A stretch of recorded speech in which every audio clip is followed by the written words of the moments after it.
This is a Miraculous Ladybug story called Requiem.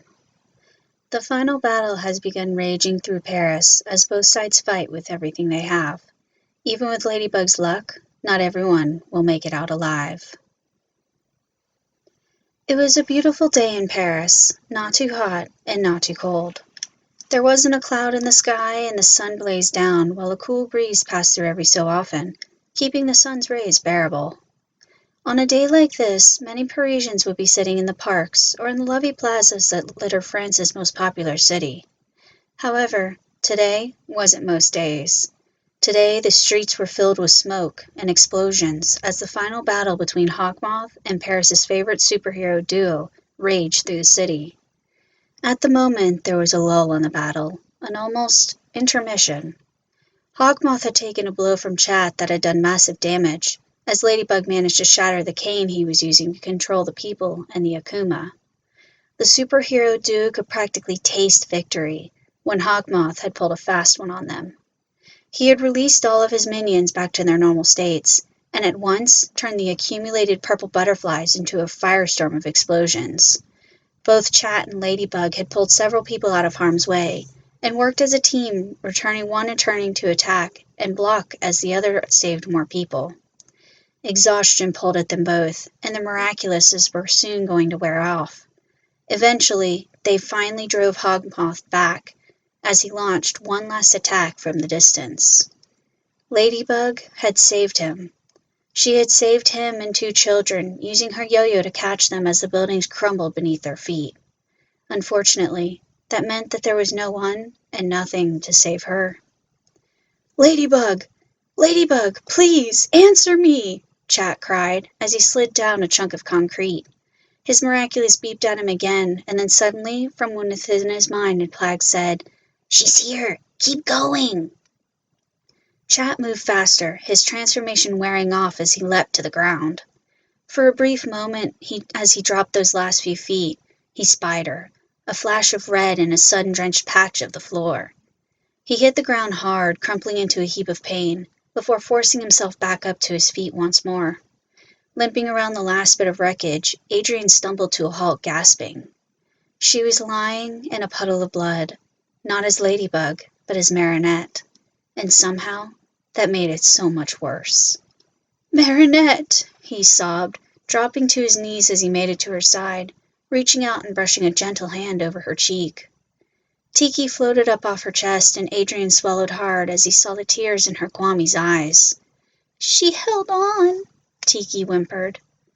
Chat? Marinette whispered, and Adrian bent forward. I'm here, my lady. I'm gonna call for help. We're gonna get you some help," Adrian said, reaching into his pocket to pull out his phone. It was unlikely that they were going to get help, though, with how bad that the destruction from the fight had been so far. People were injured all over. Hell, he and Ladybug had dropped a few people off at the hospital themselves before they were able to drive Hawkmoth away from the city's center. Between the wreckage and the overwhelming injuries flooding in, Adrian knew that no one would ever arrive in time. Her hand on his stopped him from even trying, and as he looked down at her, tears formed in his eyes. "It's too late, my love," she whispered, and Adrian felt his heart break. "Please?" he whimpered, and Marinette sighed, one hand reaching up to cup his cheek. "Come here, kitty," she said, and he caught her hand as her strength failed her. Gently, he pressed her hand to his face and scooted closer as she smiled. "Do me a favor? Text my parents that I love them and that I'm sorry. Send them that stupid picture we took up on top of the Eiffel Tower. They'll get a kick out of it." Her voice petered out as she dragged in a breath, wincing as she did so. Tiki fluttered back down to her chest, and Marinette's breathing evened out once more.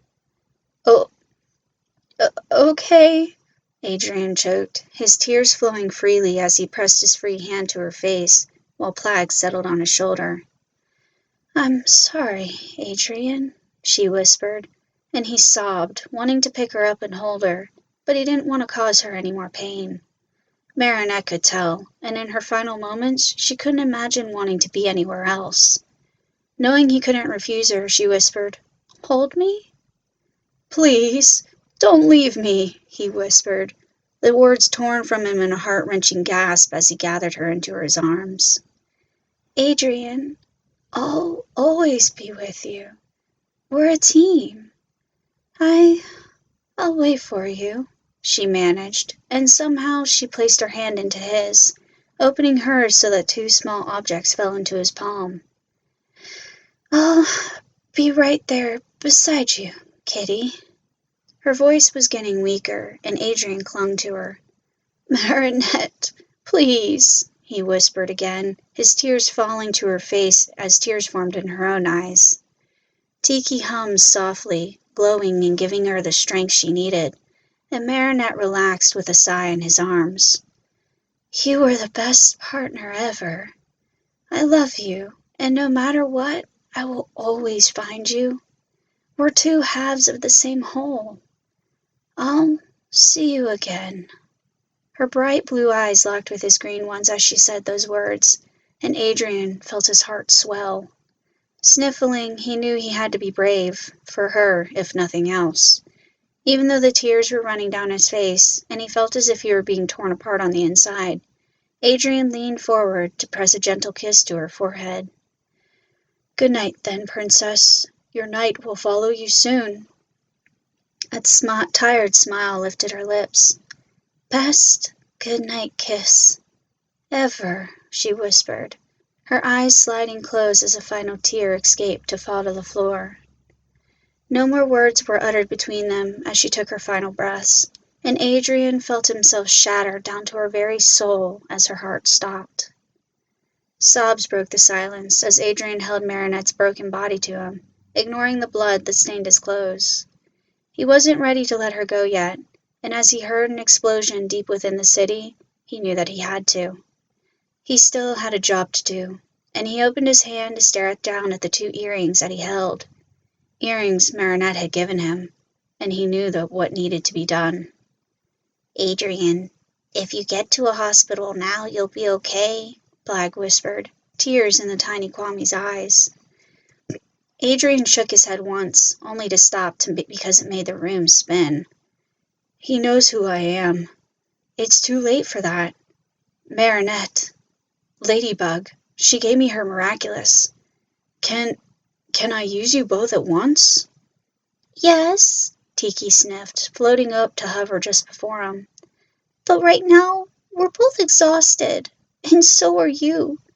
To use us both right now at the same time will kill you." Adrian nodded slowly. "But I'll have time to defeat him, and even if I can't, I can weaken him enough that you guys will be able to get away, right?" "Yes," Plag answered, since Tiki seemed unable to, both of them gazing at him with what could only be called admiration. Gently, he laid Marinette's body down against the concrete and opened the purse that was at her side. Cookies and other things lay within, and he gave Tiki one, giving Plag a cheesecake one that she always carried just for him. Leaning against the broken piece of wall, he pulled out her cell phone and typed out the message she had asked him to, attaching the pictures of them standing together at the tippy top of the Eiffel Tower, both as heroes and as civilians. They had taken those pictures just a few days ago, and they were smiling, looking like absolute fools.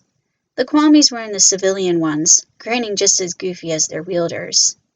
He rubbed a finger over the picture, and he felt Plag's sigh as he finished off the cookie. "You really don't have to do this," he whispered again, not wanting to lose another kitten. "Not like this." Adrian hit the send button and sighed, realizing that he had no one to send anything to. He supposed he could message Nino, but springing his secret identity on him just before dying? He couldn't do that to his friend. He wouldn't do that to his friend. Then, as the received message popped up on the screen, he realized that instead of "I," he had written the words "we" in his message to Marinette's parents. He put the phone down with a weak chuckle, and took two more cookies from the purse. The very last two that she had. "Yeah, Plag, I do. Hawkmoth is too powerful, and there isn't any time to find a new ladybug, much less train them. Plus, with how I am, I'm I'm finished anyways, and I'd rather go out fighting than in a bed. Besides, my lady's counting on me, Adrian said, a small smile gracing his lips. Plag finished his second cookie at the same time that Tiki did, and together they rose into the air, holding paws as they turned to face him. Adrian looked up at them, unable to stand on his own due to his injuries at this point. Gently, he slid Marinette's earrings into the cuffs of his sleeves of his red-stained overshirt. They glittered at him along with his ring, and for a moment he could almost hear Marinette's bright, cheery voice saying, "Spots on!" It made him smile as he gazed up into the tear-filled eyes of the ancient Kwamis. "Are you ready?" they asked as one, and he nodded. "Tiki, Plag, spots on and claws out." The transformation took him by surprise, because for the first time it actually hurt. It was a passing pain, though, and it hurt a heck of a lot less than his injuries had, so, to him, it really no longer mattered. When it was done, he stood, and at once he could feel the difference. His injuries no longer hurt in the slightest, and he felt refreshed, as though he had taken a lifelong nap. His costume was a little different as well. His ears, bell, and tail were still in the same place, although his clawed gloves and boots were crimson. Red dots adorned the black leather all over, and at his side rested Marinette's yo-yo. "Black luck," Adrian murmured to himself, the name for this particular transformation simply coming to him like magic. Knowing that time was of the essence, he decided to get moving. Pressing one last kiss to Marinette's forehead, he whispered, "I'll be right back." Using his baton, he slung himself from the hole and followed the screams to where Hawkmoth was located. Apparently, he had recovered his strength, because he was possessing people once more. Minions attacked him the moment the butterflies realized they couldn't possess him, and Black Luck tried to be careful, knowing that these people didn't have any choice in the matter. In the end, they were only human. Launching himself up to the rooftops, he escaped the worst of the minions, only to be bombarded by butterflies that exploded as they got too close. Relying on his speed and superior reflexes, he blazed forward, having finally caught Hawkmoth's scent. Since Hawkmoth didn't seem to want to fight man-to-man, Black Luck decided to bring the fight to him. The attack suddenly slacked as he neared his final destination, and launching himself from the final building, he used his baton to cover the last bit of distance between him and the building cloud of black butterflies. They were before the Eiffel Tower, in the vast open space surrounding it.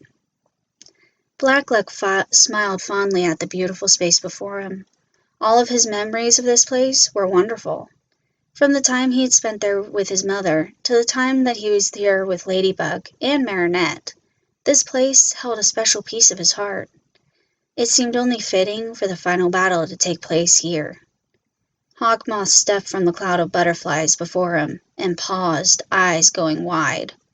Black Luck's outfit caught him off guard, and the fact that he couldn't sense any emotion coming from the crouching boy before him made him wary. "So, you can use the miraculous in tandem. My Kwami never did make that clear to me," Hawkmoth said, his voice carrying easily over the space between them. "Tell me, did I finally manage to crush the bug, and that's why you're standing here alone, Adrian?" Within his mind, Adrian could hear Tiki and Plag hiss as one. He didn't know why, but Hawkmoth's words didn't bother him. Maybe it was because he knew that he would soon be joining his love. Or maybe it was because, in all honesty, it felt as if she were still standing right next to him. Whatever the reason, he didn't rise to the bait, didn't let the fury he felt before the twisted man before him out just yet. Instead, he stood from his crouch, coming fully upright and pressed a clawed hand to his chest. "My name is Black Luck, and we are together, Father. She's right here beside me, and it is together that we will stop you. You have haunted Paris like a shadow, causing fear and chaos. Today, that ends. I will bring you down here and now, even if I have to kill you to do so," Black Luck replied. Hawkmoth visibly recoiled. Then, suddenly the butterflies swarmed around him, darkening the skies. "Very well, you ungrateful brat. You want to fight? On guard!" His cane had repaired itself, and with it he directed the butterflies in their attacks. Black Luck whipped both weapons out, slashing at the butterflies that got too close with the baton as he threw the yo-yo at Hawkmoth. It cracked against his shoulder, knocking him back, and Black Luck darted in, whipping the baton across his body to strike down hard on Hawkmoth's cane. He pressed down using his superior strength, trying to force Hawkmoth down, but he forgot how devious his father really was. Once Hawkmoth realized he wasn't going to win this battle of strength, he lashed out with a fist, striking where he knew the boy had been injured before. The air whooshed out of Black Luck's lungs as pain radiated through his body in a wave of agony. Knocking him back, Hawkmoth struck hard and fast, cracking the cane across his skull before kicking his suddenly limp form away from him. Rolling several times, Black Luck finally came to a stop, gasping for air even as he coughed, tasting blood on his lips. "Adrian, your body can't take much more of this, even with our magic," Plag and Tiki cried as one. A crunch caught his attention, and Black Luck twisted, bringing his baton up as the cane cracked down once more. Catching the cane in the center of the baton, he was able to relish in the surprised look on his father's eyes before he kicked out, sending Hawkmoth stumbling back several steps. He was on his feet in seconds, wiping the blood from his lips even as he stumbled, while the world spun. Can I use a Cataclysm and Lucky Charm?" "Yes. Toss both weapons into the air and repeat after us," the Kwami replied. Swiftly, before Hawkmoth could recover, he twisted the yo-yo around the baton, and in one fluid movement threw it up into the air, yelling, "Cataclysmic Charm!"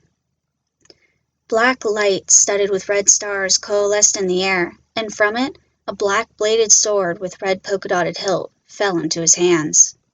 He stared down at the blade, acceptance flowing through him, and as he looked up into his father's now fearful eyes. Hawkmoth flashed with black with red spots, and Black Luck swished the blade sideways, testing its balance. It was perfect, as if the weapon had been made just for him.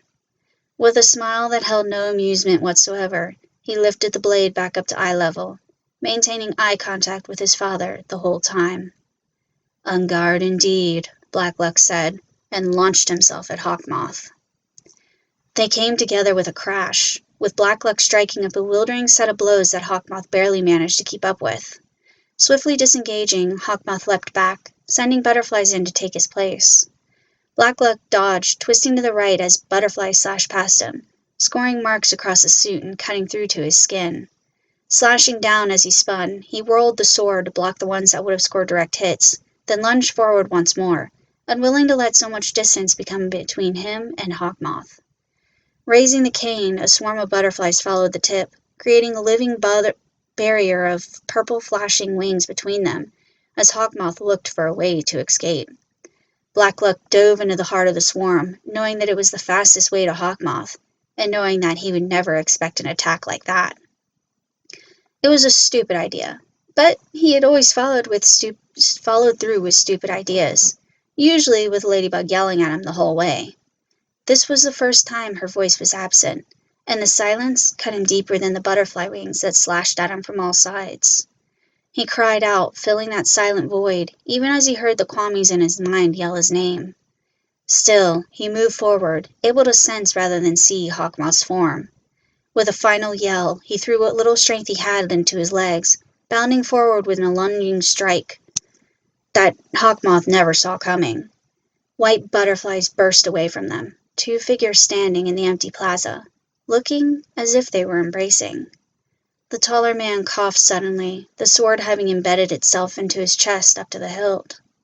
The miraculous stone slid from the severed cloth on his blazer, and all at once he returned to being Gabriel Agreste.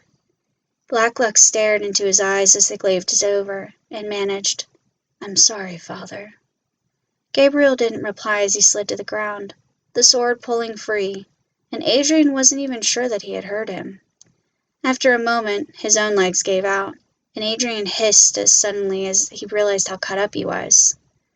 "Sorry, guys, but I don't think I'm gonna make it back to her side," Black Luck whimpered, as he tried and found that he simply couldn't stand.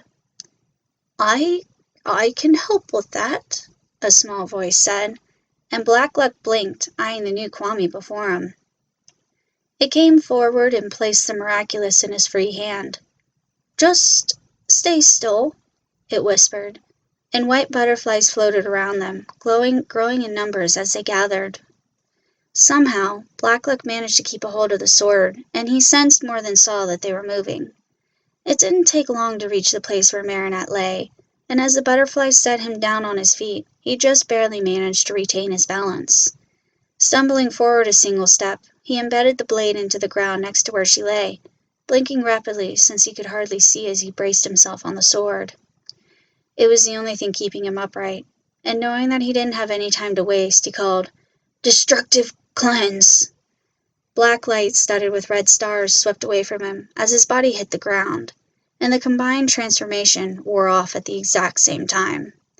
Light wrapped around him, leaving him numb and just barely able to move. Turning his body, Adrian pushed himself up a little, resting his back against a large chunk of concrete. Slowly, he pulled off his ring and pulled Ladybug's earrings from his cuffs. The two Kwami moved forward, taking the pieces from his hands.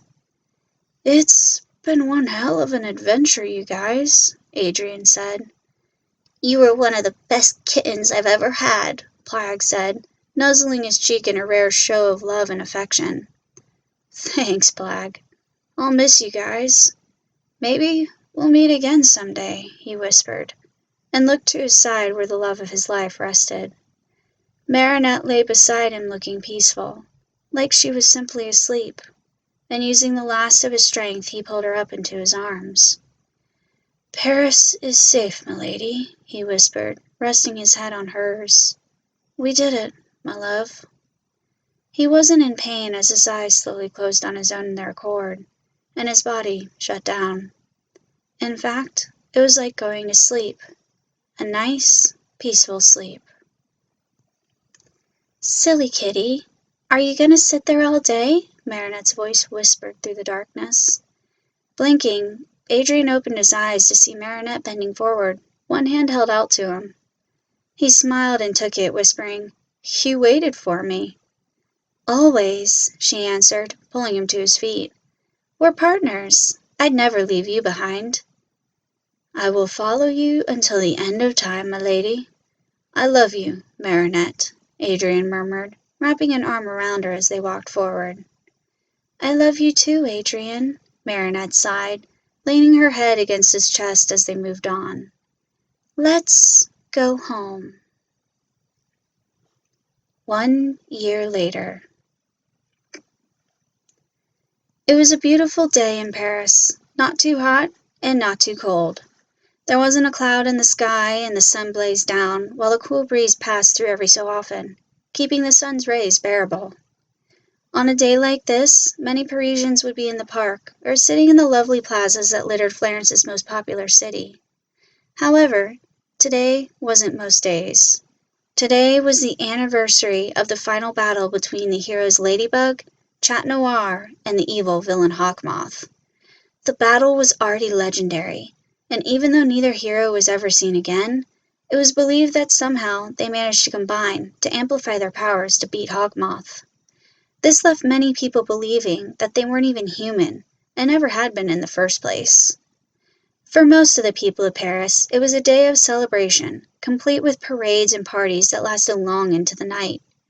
For a small few, however, it was a day of sorrow and remembrance. In total, 13 people died in that final battle, although the people of Paris knew that number would have been much higher, if not for Blackluck's strange magical cure. Strange because it didn't heal everyone, nor did it fix everything, and the people who were already gone, unfortunately, stayed that way. Only 2 people knew of the heartbreaking truth of that final battle, and even though they had the proof of the 2 children's bravery, they knew that they wouldn't want so much attention. So, their secret remained that way, even in death, although they refused to let their names be forgotten. A service was held on the same day as the celebrations.